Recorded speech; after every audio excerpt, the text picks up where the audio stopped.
ओम शांति। आज की मुरली का सार। बाबा आए हैं आप बच्चों को अपने समान महिमा लायक बनाने। बाप की जो महिमा है वह अभी तुम धारण करते हो। प्रश्न है, भक्ति मार्ग में परमात्मा मासूक को पूरा न जानते भी कौन से शब्द बहुत प्यार से बोलते और याद करते हैं? उत्तर है, बहुत प्यार से कहते और याद करते हैं, हे मासूक, तुम जब आएंगे तो हम सिर्फ आपको ही याद करेंगे और सबसे बुद्धि योग तोड़ आपके साथ जोड़ेंगे। अब बाप कहते हैं, बच्चे मैं आया हुआ हूँ तो देही अभिमानी बनो। तुम्हारा पहला फर्ज है प्यार से बाप को याद करना। सुनते हैं मुख्य पॉइंट्स। पहली पॉइंट, बाप जो ज्ञान देते हैं वह बच्चों में भी ज़रूर होना चाहिए। बाप आकर बच्चों को आप समान बनाते हैं। जितनी बाप की महिमा है उतनी बच्चों की है। बाप ने बच्चों को जास्ती महिमावान बनाया है। हमेशा समझो कि शिव बाबा इन द्वारा सिखाते हैं। आत्मा ही एक दो से बात करती है, परंतु मनुष्य देह अभिमानी होने के कारण समझते हैं फलाना पढ़ाता है। वास्तव में करती सब कुछ आत्मा है। आत्मा ही पार्ट बजाती है। देही अभिमानी बनना है। घड़ी घड़ी अपने को आत्मा समझना है। जब तक अपने को आत्मा नहीं समझेंगे तो बाप को भी याद नहीं कर सकेंगे, भूल जाते हैं।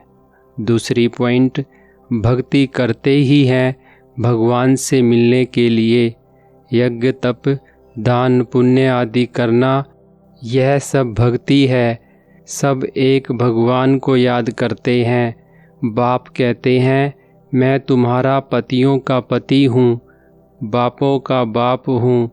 सब बाप भगवान को याद जरूर करते हैं। आत्माएं ही याद करती हैं।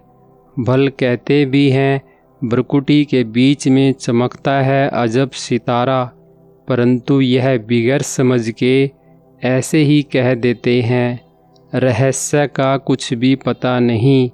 तुम आत्मा को ही नहीं जानते हो तो आत्मा के बाप को कैसे जान सकेंगे? तीसरी पॉइंट, विजिटर बुक में भी लिखा हुआ है तुम्हारा बाप कौन है, तो झट देह के बाप का नाम बताएंगे। अच्छा, अब देही के बाप का नाम बताओ, तो कोई श्री कृष्ण का, कोई हनुमान का नाम लिखेंगे या तो लिखेंगे हम नहीं जानते। आत्मा को बुलाते हैं, वह जरूर यहाँ ही आकर बैठेंगे। भक्ति मार्ग में जो साक्षात्कार आदि होता है यह है सब भक्ति। भक्ति भी एक की नहीं करते, बहुतों को भगवान बना दिया है। भगत जो भक्ति करते रहते हैं उनको भगवान कैसे कहेंगे? अगर परमात्मा सर्वव्यापी कहते हैं तो फिर भक्ति किसकी करते हैं? सो भी भिन्न भिन्न प्रकार की भक्ति करते हैं। चौथी पॉइंट, बाप समझाते हैं, बच्चे ऐसे मत समझो कि हमको अनेक वर्ष जीना है। अभी समय बहुत नज़दीक होता जाता है। निश्चय रखना है बाबा को ब्रह्मा द्वारा स्थापना करानी है।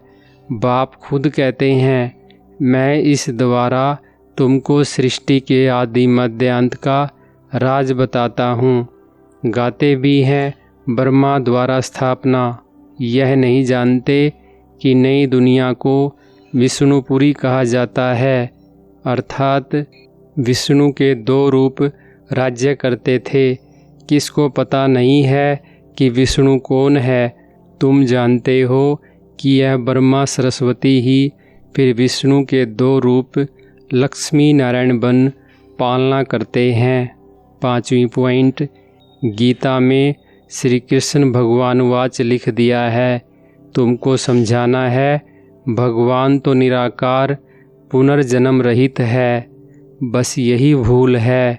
अभी तुम बच्चे श्री कृष्णपुरी के मालिक बन रहे हो। कोई राजधानी में आते हैं, कोई प्रजा में।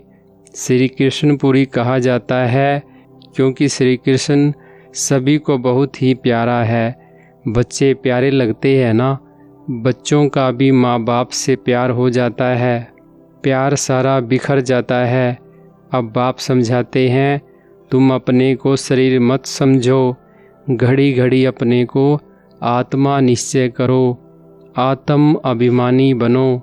छठी पॉइंट, भारत खंड ही है जहाँ देवताओं का राज्य था, अब नहीं है।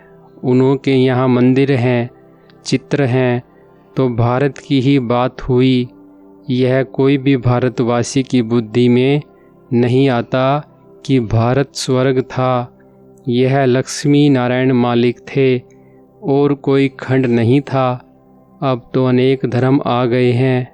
भारतवासी धर्म भ्रष्ट, कर्म भ्रष्ट बन गए हैं।